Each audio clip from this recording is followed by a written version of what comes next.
Hey, mate. Hold on.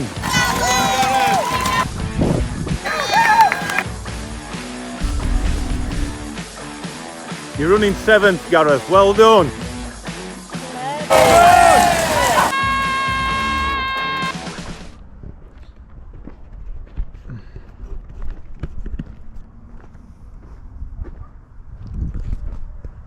Hello, so welcome. Just pulled up in car.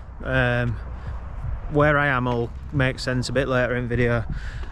So welcome, episode 33, Cookies Rambles, stumbling through the year, and we're 42 days out now from Berlin Marathon. So yeah, looking forward to it and ready to rock and roll, hopefully. So 42 days, 6 weeks. Should give me plenty of time to get there in some decent shape now, so hopefully, touching wood. So this week I had a up and down week in terms of training. Been to see Peter Kay this week, also been to a wedding, Amy, one of the girls from when I worked at the football club. So yeah, I had plenty on in a social life, and then we've also done plenty of miles, because that's what we do as a runner. So kicked off Monday nice and easy, swinging straight into my training weeks. So 10 mile in the morning and then 7 mile in the evening, nice and easy, not breaking the bank, not doing too much, not doing too little. And then last week, after last week's video, I had a really good week last week, built a lot of confidence, felt really good from it. So this week we're just about maintaining that and keeping that running feeling easy. As with everything, you have peaks and troughs in your racing and in your performance and in your life.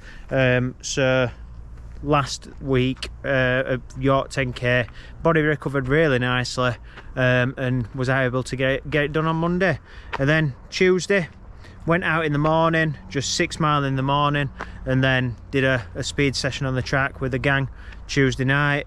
Felt really good, nice and easy, 6 mile, and then ended up going to the track, and Nath Dory did some footage for me whilst we were running around the track. So here that drops now. So good session tonight with the gang. Had a decent turnout again of people. Session was 4x1k off 90 seconds float, 90 seconds standing still, sorry, and then a 2 mile tempo. Hit the pace quite well in the 2 mile tempo, kept it nice and controlled. I think I got faster actually. Then we went into 4x30 seconds on and off, which were quite quick actually for me. I think I clocked on like 4:30 pace. So yeah, not too bad. Enjoyed it, good turnout. That's what it's all about. Having a good group to train with, and the band of flies as well, makes the session go much quicker. So yeah, cheers. And then on to Wednesday. So Wednesday, woke up in the morning, Naomi got ready, and came for a run with me and Kai, and then it was 6 mile with them two. So it was 6 mile with Naomi and Kai in the morning, nice and easy, and then came down around like into town, into Wilthorpe and all that sort of stuff, and down onto the trail where I am now, which is the old Wilthorpe canal. So I don't know if you can see it through trees. The old canal used to run down here, and what I'm stood on is like the towpath, and as the towpath goes, it is all like a dirt track. And because I were half asleep and it were early, so it's a dirt track like this, look, and stretches on for miles and miles, and because I were half asleep and because it were early, what I decided to do is shuffle my feet, and weren't really picking my feet up at all, which, yeah, bad move. And as you get straight onto the dirt track, there's a little rock tree root thing here on the floor, which probably used to be a gate post at some stage, and I've run over it probably 1,000 times. So yeah, Gareth decided to kick the floor and stumble and fall and cut all his hands, and very lucky not to do my face as well. Picked myself up, dusted myself off, went and sat on the gate right at the front of the canal, and had a couple of minutes before I carried on my run. And then that was Wednesday morning's run. Got home. I've told everyone since that Naomi pushed me. Got home, stood at the front door of the house and just shouted help to Naomi, so I scared her a little bit, but I was fine really. And then, because I wear a heart rate monitor, ever since, my heart rate monitor, because I landed right on it, has jabbed into my ribs, so my ribs are a bit tender, feel a bit bruised.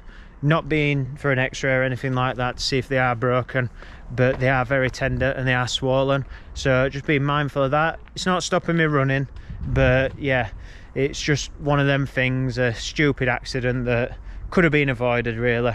And it's about wrapping yourself in cotton wool when the time comes.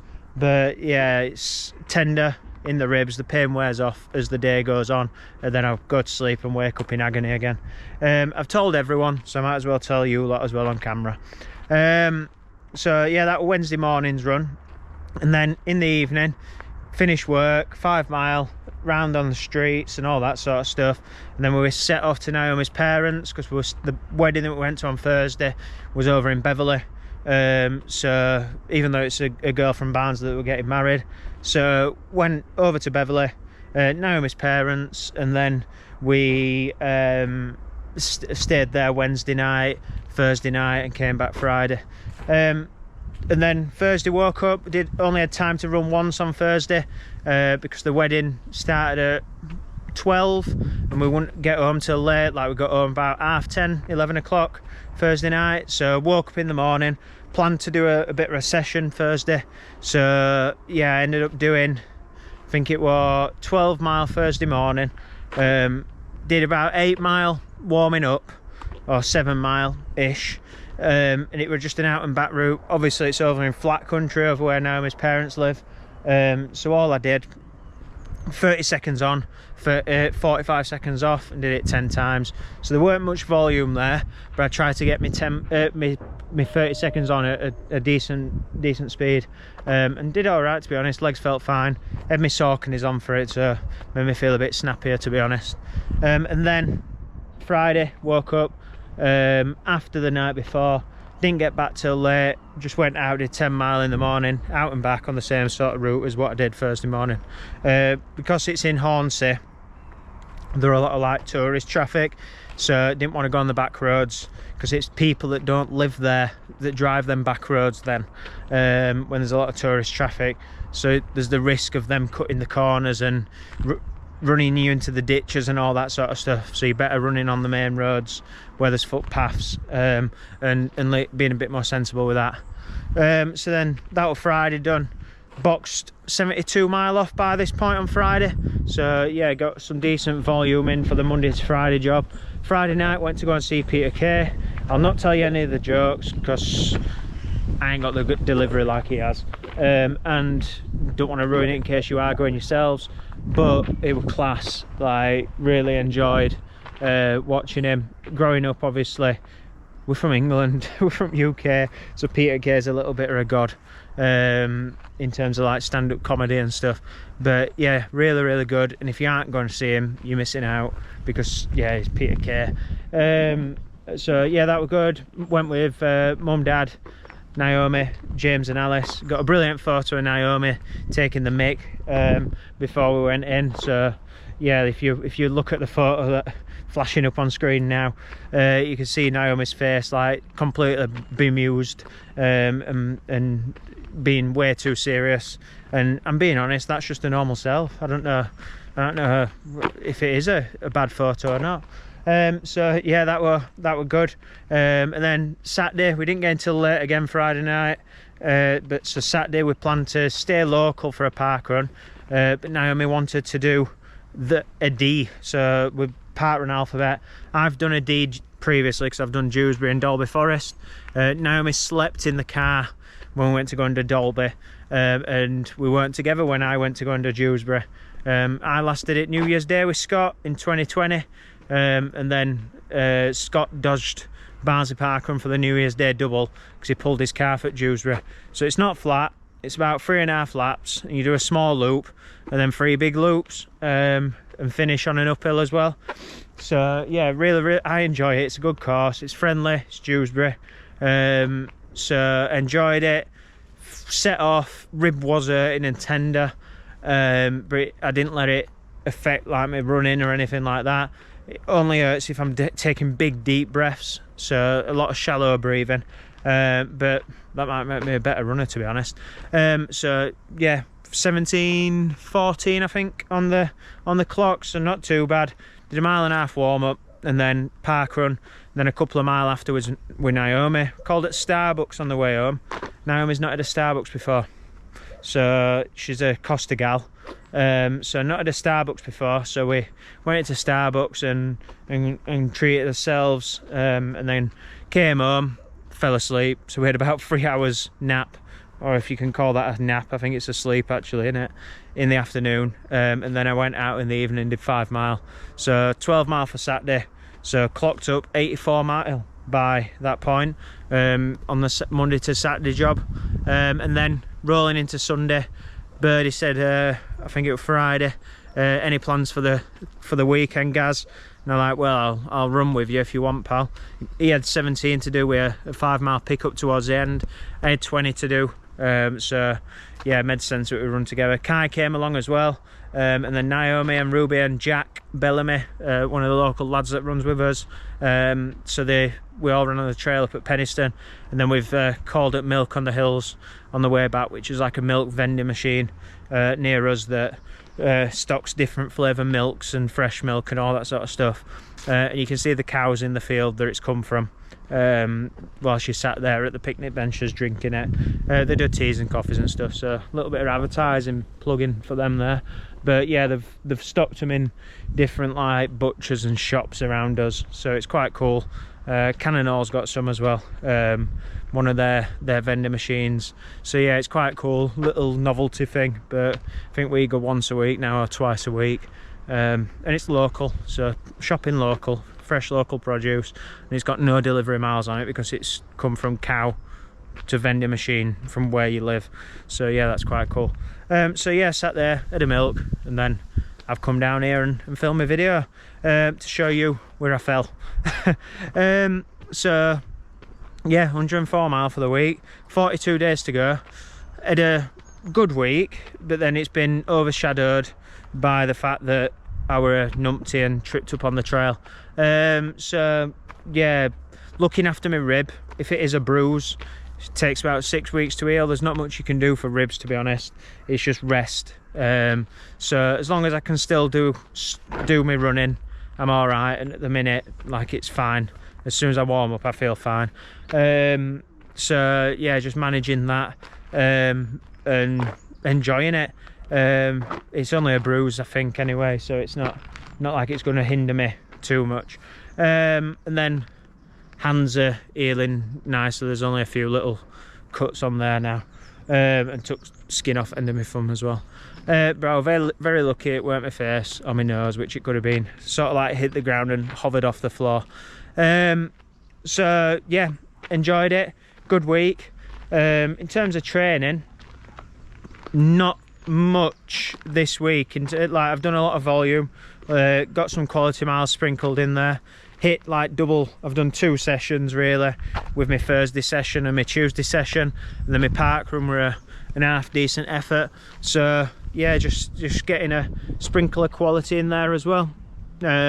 Started this morning, so did my gels again on my morning run.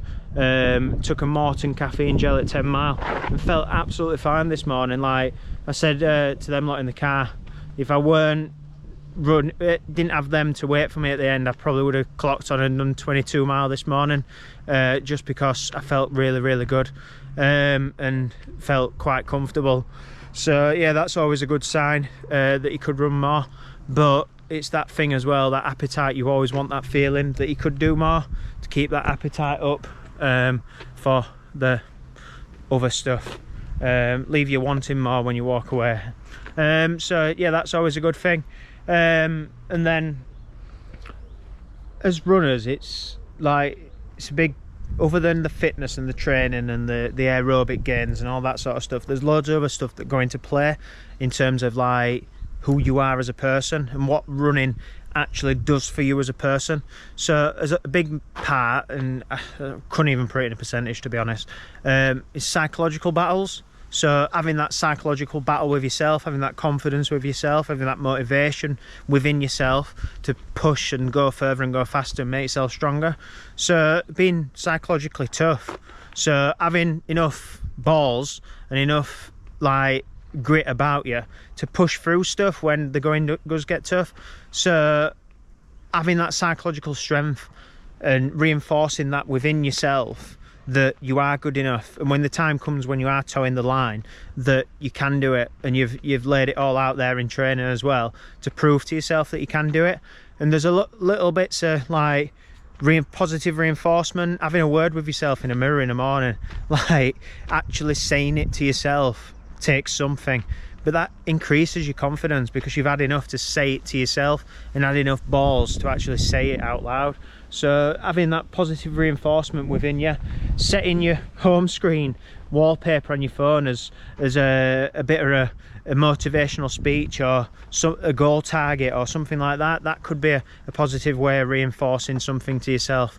And having that, building that confidence up enough so that you believe that you can, and believing that you can is probably one of the first steps that you have to do to enter a race and actually click like enter or buy now, because most races are tickets nowadays. But having that thing that you believe that you can so that you will, and that's always a good start as well. If you enter a race and or an event, or you're going for a job interview or anything in life, and you don't believe that you're going to get the job, you don't believe that you're going to actually even finish, or believe that you actually are going to get a certain target or goal, then what's the point? So having that belief comes from your training, and at the minute, like, I'm feeling pretty confident in terms of my training because stuff's pointing in the right direction for me, and my training is there to reinforce that as well and build my confidence. So taking that confidence and stuff is it's a contract that you make with yourself, that like kickstarts you into that breakthrough moment.